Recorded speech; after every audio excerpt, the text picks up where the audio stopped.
keluar. Hari ini kita berada di dalam LP, besok kita keluar, bebas. Ini posisi yang ketiga. Posisi keempat, butuh kepada tempat tapi tidak butuh pada cipta. Itulah sifat Allah Ta'ala. Jadi boleh main teka-teki bahwa orang ngapun macam putra yang butuh pada pencipta tapi tidak butuh pada tempat. Apa yang butuh kepada tempat tapi tidak butuh pada pencipta apa? Nah, hari ini kita bisa pahami apa itu mukhassis. Maka kenapa disebut dengan mukhassis? Karena tadi kan tempatnya khusus dan juga dikhususkan dengan penciptaan. Wallahu a'lam bishawab, seperti itulah yang bisa saya jelaskan. Mungkin seperti itu. Nanti kalau terlalu dalam kita kupas tentang tauhid, takutnya rudron mau kan lagi. Karena saat kita jelaskan, kita sendiri harus bisa mencari bahasa yang dapat dipahami oleh si pendengar ini. Hati bin nasa bihasabi uqulihi, berbicara dengan manusia saat dengan kadar akal mereka. Kamu udah pengajian tasawuf di masjid-masjid keliling Kota Rasulullah. Saya bilang sekretaris Rasulullah. Jadi kami undang urang paling malim di tasawuf, ketua tasawuf kami, ketua Bursa, yaitu Ayah Cokro. Nah, beliau pintar sekali, hebat sekali. Disebut ke kamu. Saat kamu dengar bisa. Permasalahan ada yang beliau ngomong. Jadi menggantung hati juga. Kenapa? Karena beliau menjelaskan dengan harapan kita yang mendengar lagi ada bersambut hidayah. Kita sudah tahu isim fa'ilnya. Tanya isim fa'il, pupa'il ya. Yang itu Pak Binti fa'il. Sementara kita masih seperti itu. Nah, jadi posisi jamaah yang heterogen, artinya ada yang pernah mengenyam pendidikan daya dan ada yang belum pernah sama sekali. Ini menyulitkan kita. Beda dengan Sambung Hidayah. Dengan Sambung Hidayah tempat kita ngajar di kampus, kalau kita dosen ngajar kuliah, kita langsung bisa bilang anak-anak minggu depan ujian. Bahkan nggak baca kedua. Kita bisa bilang seperti itu. Tapi kalau di sini inilah tauhid. Satu kali pertemuan paling bisa kita bahas satu sifat. Ini saja maka mau oleh dia. Dor yang dengar memang, lo sendiri memang dengan penjelasan bagaimana saya bisa jelaskan yang bisa dapat dipahami. Jadi kurang lebih dapat ya. Oke ya, kurang lebih dapat dipahami. Ada lagi yang kalau ada kita sambil sedikit. Walau iftaqara ila mujidin yujiduhu lakana hadisan wa muhdisuhu yakunu hadisan aidan wa yalzamu duru awit tasalsul. Kalau seandainya Allah Ta'ala butuh kepada pencipta, tadi kan ceritanya kalau Allah Ta'ala itu butuh pada tempat, berarti Allah Ta'ala sifat. Kalau dia sifat dan melekat pada zat, berarti dia butuh kepada sesuatu.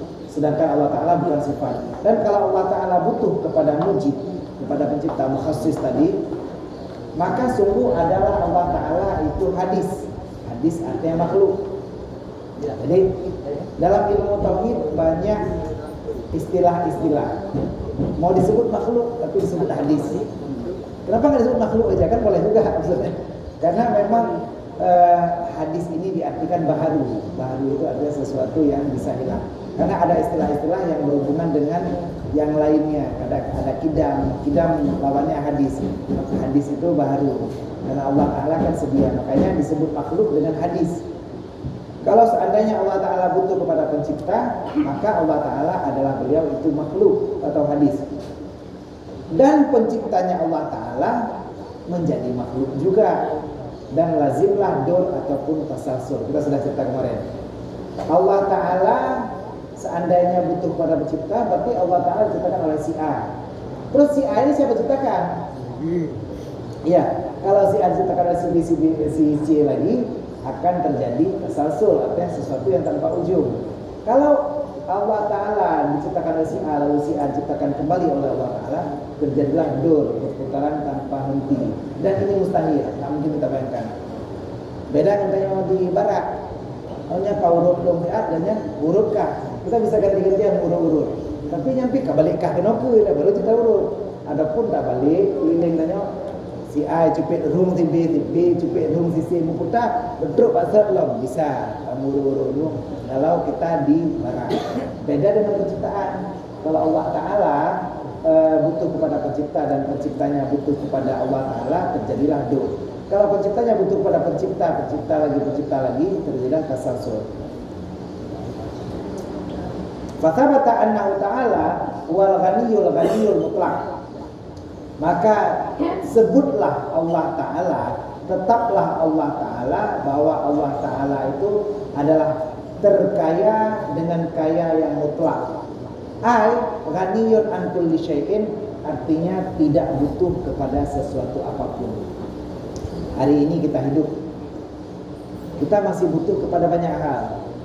Butuh kepada baju, butuh kepada tempat, butuh kepada minum, butuh kepada makan, butuh kepada teman, butuh kepada orang yang menolong kita. Hebat tak kita yang bertanya dalam ya, tabungan dengan urang di LP, tabungan di urang kejaksaan, tabungan di urang di pengadilan. Enggak bisa lepas kita butuh. Makanya kita manusia ini disebut homo sosialis, butuh kepada masyarakat sekitarnya. Kita disebut juga hewanatik, artinya hewan yang berpikir. Nah, di sini kita butuh kepada segala sesuatu, tapi Allah tidak butuh kepada segala sesuatu apapun. Makanya Allah disebut berdiri sendiri. Bisa dipahami ya, qiyamun nafsi dan berdiri. Anak si A, anak si B, dan tidak butuh kepada apapun. Disinilah makna daripada apa yang kita sebutkan bahwa Allah Ta'ala itu terkaya dari segala sesuatu apapun. Wa amma ghaniyul khalqi fa huwa ghaniyun muqayyad. Dan adapun kayanya makhluk adalah kaya yang terkait. Ai an syai'in duna syai'in wallahu yatawalli hadaka. Artinya dia butuh kepada sesuatu, tidak sesuatu yang lain, dan Allah yang akan membawa kepada petunjuk kamu. Jadi hari ini kita cuma bisa mengaji, tapi tidak bisa meyakinkan orang untuk beri petunjuk. Berharaplah kepada Allah, Allah yang memberikan pemahaman kepada kita. Allah kaya dengan kaya yang mutlak, artinya betul-betul kaya, tidak butuh pada orang lain. Tapi ada orang kaya di tempat kita, di sekeliling kita, duktah kaya. Nah, orang paling kaya saja yang bertanya, pakai pen. Tengku lebih pen tak juta. Bujur langsung tak cok. Ada dia bisa kasih sejuta. Dia besok kita minta lagi, dah pen sejuta. Dia kasih lagi. Tapi berkali-kali dia kasih. Lama-kelamaan kayanya itu akan habis. Uangnya itu akan habis. Itu artinya kekayaan yang mengkait. Sama uang, terima uang, sama harta, ataupun kadang-kadang kalau kira-kira tadi lebih cerita tadi kita ambil di dompet saya sudah kosong, karena kan sudah dibagi ke yang lain, jadi dompet dah nggak ada apa-apa lagi, sudah kosong, nggak ada apa-apa lagi. Jadi kondisi uangnya habis semua posisinya. Tapi paling kekayaan dia kaya dengan kesehatan, kaya dengan kebaikan, sedangkan dengan uang terbatas. Jadi kaya itu kaya yang kaya. Sedangkan kalau Allah kaya dengan kaya mutlak. Kalau kita baca lagi kita menemukan posisi kita kondisi ya habis menduhana litapu. Tapi kalau posisi Allah Ta'ala memang betul-betul kaya dengan kekayaan yang luar biasa, artinya tidak akan terbatas dengan apapun. Bedanya Allah Ta'ala dan kita di situ. Jadi tingkat dan rokok, orang lagi rokok betul. Kalau dah jauh rokok, tiba-tiba tahu habis rokok itu habis juga. Itu kaya yang kaya. Makanya saat kita mintalah kepada Allah Ta'ala. Beda dan melaki urung makin berat dan melaki makin bengih. Allah makin berat dan melaki makin gelak aja. Makin kita nggak minta makin bengih. Oh bibi anak laki lebat dong. Ya Allah marah. Tapi kalau kita minta sama orang, semakin banyak kita minta, semakin orang itu marah sama kita. Jadi bedanya disinilah Allah sebagai suatu zat yang berdiri sendiri, tidak butuh kepada apapun. Ini kita pahami tentang sifat qiyamuhu binafsi. Jadi mungkin ada cerita-cerita dari teman-teman yang sudah mulai mendapatkan pencerahan dari tabligh tauhidnya. Siapa yang sudah mulai beramal, atau Indra mau cerita Iban hasil amal dari ya, karena beda-beda hasilnya. Sejauh mana keberhasilan kita beramal adalah sejauh mana kita yakin kepada Allah Ta'ala. Bukan banyaknya jenis amalan. Gurunya tamatna doa kebaik, tamatna doa pau langit. Tapi bukan dari banyaknya doa yang kita pelajari, bagaimana banyaknya itu memberi manfaat untuk kita. Satu saja doa kita amalkan, seperti la ilaha illallah subhanaka inni kuntu minadz dzalimin.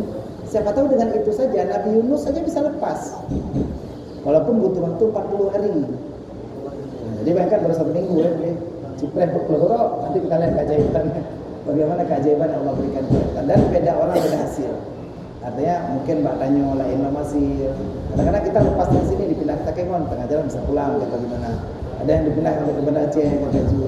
Jadi ada kadang-kadang saat kita tidak yakin kepada Allah Ta'ala, malah yang kita dapatkan jauh lebih parah dari yang kita bayangkan.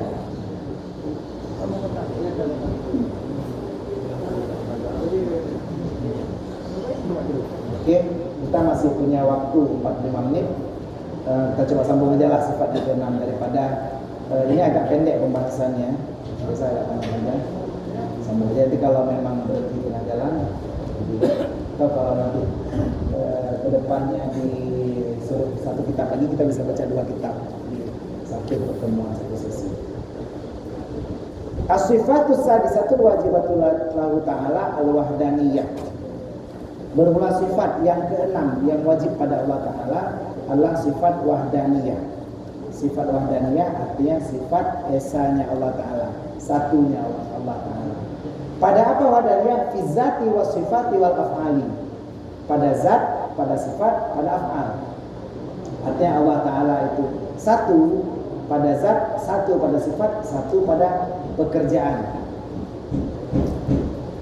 Bagaimana satu pada sifat? Sementara sifat Allah Ta'ala maka ada 20, bisa satu pada sifat. Bimakna zat ta'addudi wa makna kaunullahi ta'ala wahidan fi zatihi anna zatahu ta'ala laysat murakkabatun min ajza'in wa tarkibin yusamma kama muttasilan. Nah, apa maknanya Allah Ta'ala itu hadaniyah? Yaitu Allah Ta'ala itu tidak berbilang-bilang esanya. Wa makna Allah Ta'ala wahidan fi zatihi, dan makna Allah Ta'ala itu esa pada zatnya, bahwa sesungguhnya zat Allah Ta'ala itu tidaklah tersusun dari juzuk-juzuk dan susunan-susunan yang dinamakan bersambung. Nah, jadi Allah Ta'ala disebut esa pada zat. Allah Ta'ala itu adalah satu zat, satu. Jadi bukan susunan dari benda-benda lain. Hari ini aqua ini ada botolnya, ada tutupnya, ada bagian lehernya sebagai pengunci, ada labelnya. Kita sendiri ada kepala, pundak, lutut kaki, kepala, pundak, lutut kaki, kita ada bagian-bagian. Tapi Allah bukanlah sesuatu yang tersusun dari benda-benda lain, dari juzuk-juzuk yang lain. Inilah hebatnya Allah. Allah itu satu. Tapi jangan dibayangkan juga ini kita lagi ngaji, kan Allah lagi bola, bukan. Tapi maksudnya Allah Ta'ala itu satu, bukan tersusun dari juzuk-juzuk, dan bukan yang disamakan bersambung. Jadi bukan apakah seperti Rubik disambung-sambung, bukan. Apakah dia seperti kereta api disusun, bukan. Seperti manusia juga bukan. Jadi sesuatu yang hancur ulaidannya itu Allah. Allah nggak bisa kita bayangkan. Tapi maksudnya Allah Ta'ala itu esa. Jadi selama ini kita tahu Allah Ta'ala itu esa, Allah Ta'ala satu. Tapi penjelasan ilmu tauhid, Allah Ta'ala itu esa pada zat, sifat, dan af'al. Jadi hari ini kita belajar bukan hanya satu jumlahnya, jumlah pasti satu. Itu sudah kita ketahui dari anak-anak. Tapi hari ini kita belajar bahwa Allah Ta'ala itu satu, kesatuan, tanpa tersusun dari yang lain. Jadi Allah Ta'ala itu tidak pakai mata, tidak pakai bulu mata, tidak pakai gigi, apalagi kawat gigi, tai gigi anak. Allah Ta'ala tidak ada bulu, tidak ada hidung, tidak ada apapun, tidak ada kulit, tidak ada daging, tidak ada otot, tidak ada tulang. Jadi Allah Ta'ala itu tidak tersusun daripada juzuk-juzuk dan susunan-susunan yang lain, ya. Allah Ta'ala satu. Jadi jangan bayangkan seperti bola, tapi Allah Ta'ala satu. Sambil belajar terbayang apa? Susah loh Ustaz, karena kita pasti membayangkan apa yang Iya. dibilang, kita pasti membayangkan. Contoh saya bilang, Allah Ta'ala itu tidak bersud, sementara Allah Ta'ala itu wujud. Iya. Kan gitu, wujud. Ya. Terus Allah Ta'ala itu tidak sama dengan makhluk lagi. Otomatis kita kan membayangkan sesuatu yang belum pernah ada di kita gitu. Ya. Itu sulit. Jadi inilah oke-nya Bapak. Inilah hebatnya kita. Itu sulit. Kalau kita mengaji ilmu tauhid sambil mengaji terlintas sesuatu, karena kita proses belajar mengajar dimaafkan. Jadi kita 100 dalam syirik, 100 dalam Indonesia, karena kita masih proses belajar. Jadi terbayang nggak apa-apa, tapi nggak boleh dibayangkan karena emang sebenarnya nggak bisa terbayang. Karena bayangkan lagi bola pun nggak bisa. Bola pun ada kulitnya, ada udaranya biasanya. Jadi nggak mungkin seperti itu. Tapi Allah Ta'ala tidak tersusun dari sesuatu apapun yang kita pegang. Allah Ta'ala itu tunggal. Tunggal itu satu Allah Ta'ala. Tidak ada penyusunnya. Jadi seperti kita bayangkan kadang-kadang kita kan ada kulitnya, ada bulunya, dan bulu-bulu di kita pun beda tempat, beda nama. Bulu hidung baulai, nanti rambut. Hidung kenal nanti alis, padahal sama nih kan bentuknya. Rambut kita sama ini kan sama nih. Hidung kenal karena bulu mata. Itu rambut juga kenal kah? Bulu hidung. Itu kenal kah? Bulu kumis kah? Kumis lagi. Itu kenal kah? Jenggot. Itu kenal kah? Bulu dada. Oke Ustaz. Ya, saudara. Jadi pemahaman S1 seperti apa? Apa mana? Esa itu apa? Esa itu tunggal. Sebenarnya Esa untuk anime katakan Allah itu wahdanya artinya Esa. Esa itu artinya tunggal, artinya satu. Allah Ta'ala satu. Bagaimana anak kita dulunya memahami Esa ini, bahwa Allah Ta'ala itu tidaklah berbilang-bilang. Jadi dalam pemahaman agama Hindu, kalau kita pernah pergi ke Bali, ada yang pergi ke Bali? Nah, Ustaz Syafiq Pasar Ibu dulu ada pergi ke Bali untuk periksa ya. Nah, jadi di Bali itu ada dewa, banyak dewa. Dewa Brahma, Dewa Wisnu, Dewa Shiva. Mereka Tuhannya banyak. Kenapa? Setiap ada kegiatan ada Tuhannya. Dewa Brahma, menurut mereka adalah dewa yang menciptakan. Dia membuat segala sesuatu. Dewa Wisnu yang memeliharanya, Dewa Siwa yang menghancurkannya. Saat orang mati itu yang membunuhnya Dewa Siwa menurut mereka. Makanya terkadang terjadi petir di langit. Itu sedang berantem Dewa Brahma sama Dewa Siwa atau sama Dewa Wisnu. Nah, disinilah terjadi tidak mungkin Tuhan itu banyak. Karena kalau banyak pasti ada perbedaan pendapat. Yang satu mau menciptakan, yang satu mau menghancurkan. Bagaimana mungkin kejadian? Berarti Esa itu Satu. Ah. Berarti Tugu Monas itu boleh kita katakan Esa? Boleh? Boleh. Esa itu satu. Jadi karena Tugu Monas cuma satu. Aqua saya cuma Esa kalau dibeli. Boleh. Kan cuma satu. Padahal saya harus mau beli dua. Yang apa? Arti Esa itu tunggal. Jadi Esa itu adalah bahasa Sanskerta. Jadi dasarnya dari situ kalau Esa itu. Bahasa Arabnya wahdaniyah, wahidun satu, ya, Hendra Budiman. Isnani dua, salah satu tiga. Nah kita belajarnya wahidun satu, wahdaniyah. Bolehkah kita sebut Tugu Monas Esa? Boleh.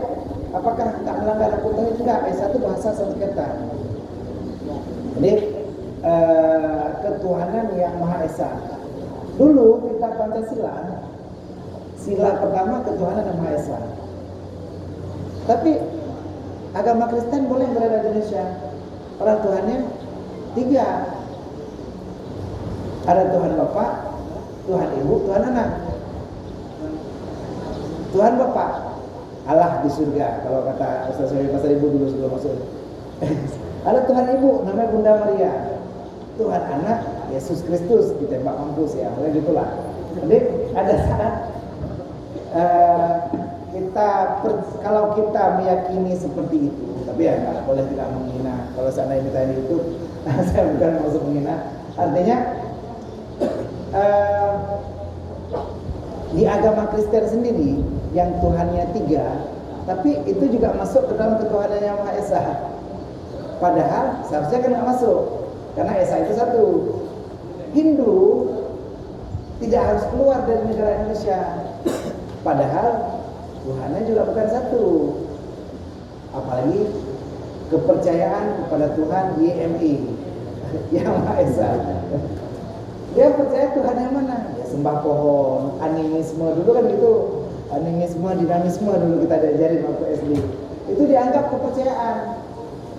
Jadi tajak bak kaya tatet kemenyan, lalu kalau pakai bak kaya hang sangkalah kami ikat akim paling sayup lipat, bacalah doa ini pakai buku yang galak. Nah, posisi seperti itu kita percaya kepada sesuatu. Hari ini kita mendapat pohon beringin ini, sehingga Mbak Hasan kita percaya. Ini akan membuat kita keluar dari prinsip yang Maha Esa sebenarnya. Tapi negara kita ya nggak tahu lah, pokoknya itu dihitung juga Maha Esa. Makanya saat kita sebut Monas, Esa boleh, tapi bukan Maha. Jadi Maha Esa artinya satu-satunya zat yang memang tunggal dan paling tunggal, Maha tunggal. Dan tidak ada satu benda yang memang betul-betul tunggal pada itu, tunggal pada zat, sifat dan af'alnya. Bagaimana pada zat? Allah Ta'ala tidak tersusun daripada sesuatu juzuk dan daripada banyak juzuk. Jadi Allah Ta'ala tidak ada penyusun-penyusunnya.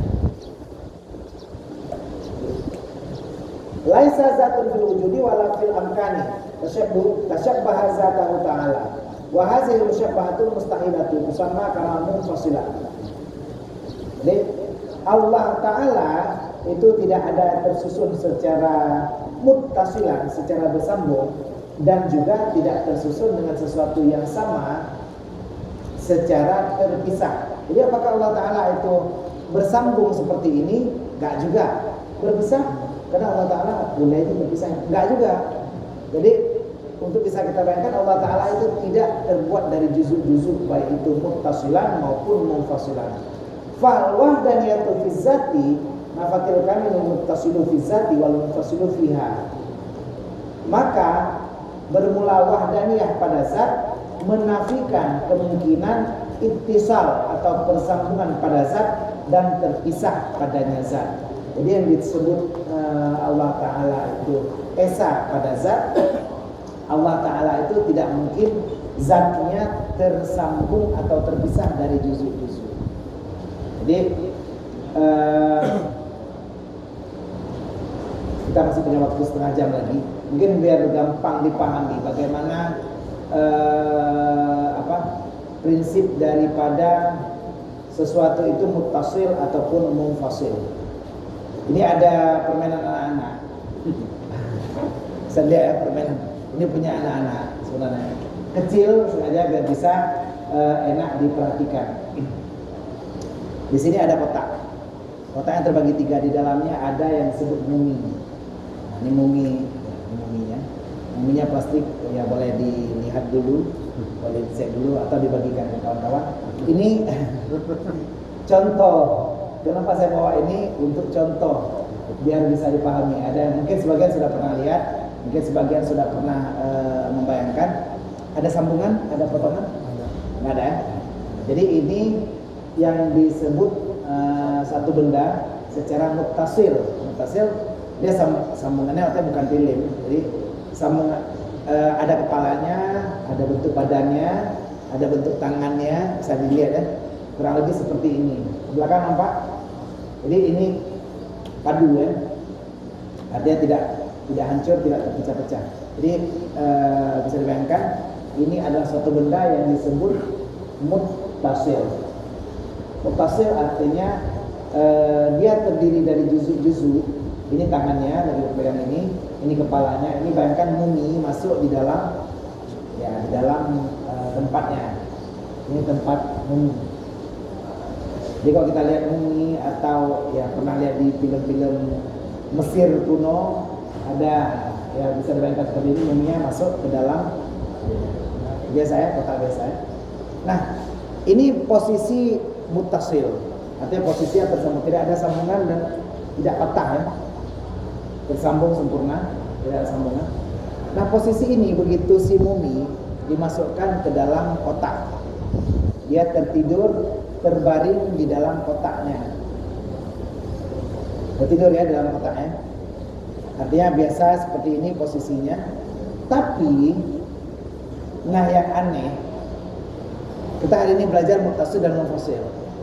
Seandainya kotaknya kita buat isyarat hari ini dengan saya ambil pipet saya. Kita potong kotak ini menjadi dua. Satu, dua. Mumi ini akan terpisah. Bisa potong dengan pipet. Satu, dua. Mumi ini akan terpotong dan terpisah. Kotaknya terpotong, kotaknya terpisah. Seperti ini. Kita ulangi. Perhatikan. Satu, dua, tiga. Kotaknya terpisah. Sudah tiga ya. Kotak ini terpisah. Setelah dipotong di dua bagian, kotak terpisah tiga. Dan si mumi yang tadi terpotong-potong. Ini tangannya yang tadi ya. Ini kepalanya. Ini kakinya. Terpotong. Ini namanya munfasil. Bisa dipahami? Terpisah. Muttasil tersambung, munfasil terpisah. Ini kepalanya, tangannya yang tadi. Ini kakinya yang tadi. Dia menyatakan lewat tengah jalan, kakinya lagi pocong. Nah, ini namanya terpisah. Bisa dipahami ya, munfasil. Tadi muttasil, ini munfasil. Allah Ta'ala muttasil bukan, munfasil bukan. Artinya Allah Ta'ala tidak seperti ini. Iya, tidak bersusun daripada juzuk-juzuk. Ini kepalanya ada, tapi sudah terpotong dengan ujung leher dan ujung tangannya. Ini seperti ini yang disebut munfasil. Boleh bagi kawan-kawan. Nanti kita mau pelajari hari ini. Ilmu tauhid berat sedikit umang. Ini lagi yang minimal nak udah kala. Oh gini muttasil, oh gini munfasil. Ini makamnya yang tadi kita lihat ya. Ada yang mau dibagikan kawan atau mau lihat? Tidak tahu. Kalau mau lihat, mana tahu? Ada mari, tapi yang ya, salah kemarin diketahui. Jadi betul nggak ya bukan?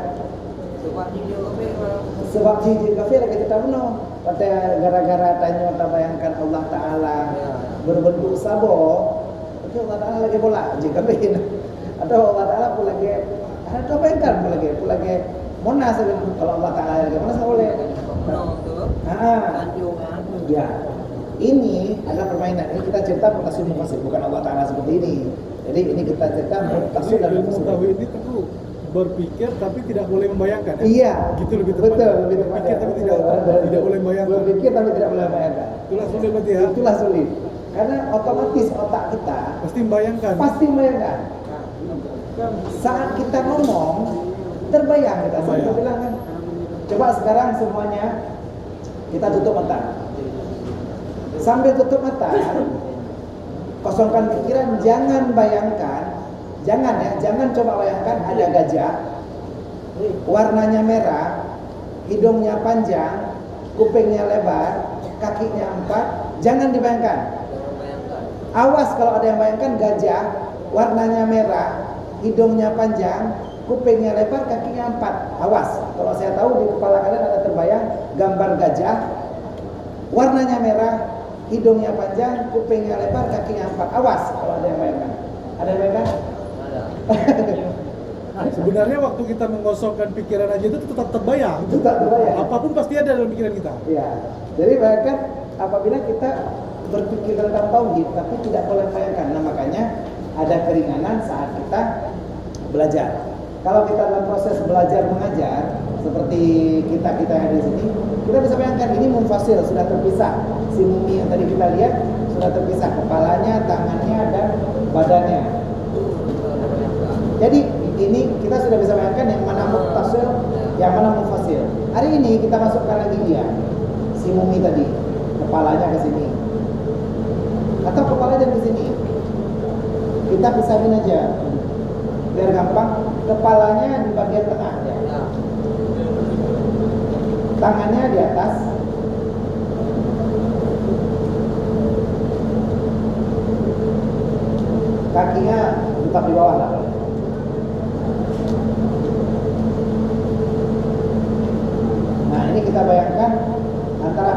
kaki kita balik ya.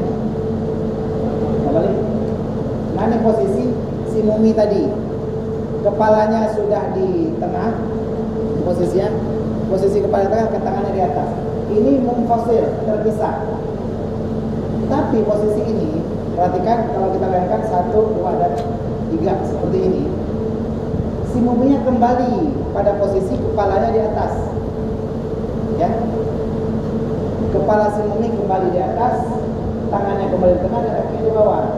Dan yang ajaibnya, si muminya tersambung balik. Muttasil kembali. Nah inilah yang tersebut perbedaan antara muttasil dengan munfasil. Bisa dibayangkan, bisa dipahami, ini permainan. Nah, kenapa kita jelaskan hari ini biar kita logikanya jalan, bisa berpikir ada sesuatu yang bisa terpisah, bisa tergabung, bisa terpisah, bisa tergabung. Bisa dipahami ya? Jadi kurang lebih seperti itu. Jadi Allah Ta'ala adalah sifat yang esa, sifat yang betul-betul tunggal. Saking tunggalnya Allah Ta'ala itu tidak tersusun dari sesuatu apapun. Bukan dari juz'u, bukan dari kepala, pundak, lutut, kaki atau yang lain, bukan dari anggota apapun. Seperti itulah tunggalnya Allah Ta'ala. Wa makna wahdatuhu ta'ala fi sifati annahu laisa lahu ta'ala sifatani muttafiqatani fil ismi wal makna kaqudrataini wa ilmaini wa iradataini. Falaisa lahu ta'ala illa qudratun wahidatun wa iradatun wahidatun wa ilmun wahidun. Apa makna daripada esanya Allah, tunggalnya Allah pada sifat? Nah, kita tahu sifat Allah Ta'ala 20. Kenapa sifat Allah Ta'ala tunggal? Sifat Allah Ta'ala tunggal, yang disebut sifat Allah Ta'ala tunggal, bahwa dan makna esanya Allah Ta'ala pada sifat, bahwa tiada bagi Allah Ta'ala dua sifat yang sama pada nama dan makna, seperti dua kudrah dan dua ilmu dan dua iradah. Jadi Allah Ta'ala itu tidak punya dua kudrah, tidak punya dua ilmu, tidak punya dua iradah. Falaisa lahu ta'ala illa qudratun wahidatun, maka bagi Allah Ta'ala cuma ada kudrah yang satu dan iradah yang satu dan ilmu yang satu. Jadi ini beda dengan kita. Terkadang kita punya sifat, sifatnya sama tapi beda. Contoh kita bilang, ilung punya urang gat kelung, tiga gat kelung diploh gat kelung kecil. Tapi punya pro kelung diploh gat kelung kecil. Itu kita punya sifat buruk dan baik. Oke, itu dua sifat. Sifat yang sama. Ilung punya gat diploh kelung gat kelung. Tapi kalau dia gat satu belum gat sipuluh begitu. Sifat-sifat sama-sama baik, tapi baiknya pun beda. Kita punya sifat dermawan. Terus dengkula kepek untuk 10.000. Terus hendara kepek untuk 10.000. Sifat-sifat yang sama, sifat dermawan, tapi beda. Beda level, beda peruntukan, beda maksud, beda makna, dan beda perlakuan. Itu beda dengan Allah. Allah cuma punya satu sifat, sifat wujud yang satu. Dari dulu wujudnya itu sampai kapanpun. Kidam-kidamnya satu, dari dulu sampai kapanpun, gak berubah. Kita awai wantai golong tajak waji gak nakai, kayu sedekah. Tapi sedekahnya 1.000 perak. Tahu dia haji pertama sentuh ke pertama 2.000. Lumayan cuma. Tapi maksudnya ada perbedaan walaupun peningkatan ataupun penurunan. Allah tidak. Allah jamalkan senang kepada orang beribadah sampai kapanpun itu. Allah punya sifat kudrah. Dari dulu kudrah sampai kapanpun kudrah. Satu kudrah, tidak beda-beda. Apakah kudrah Allah sama? Apakah cinta masih sama seperti dulu sayangku? Istri kita di rumah. Dulu sebelum kita masuk ke sini, dia kata, abang, kaulah segalanya bagiku. Wajar gak dosa janji. Tanyakan aja, ini ketua ikhlas. Kita tak tahu pun. Kenapa? Ada perbedaan sifat pada manusia. Beda dengan Allah. Allah Ta'ala tidak punya dua sifat yang sama pada nama dan makna. Jadi kudrah tidak ada dua, iradah tidak ada dua, ilmu tidak ada dua. Kita ilmu aja banyak. Ada ilmu karanti, ada ilmu silat, ada ilmu fisika, ilmu hukum,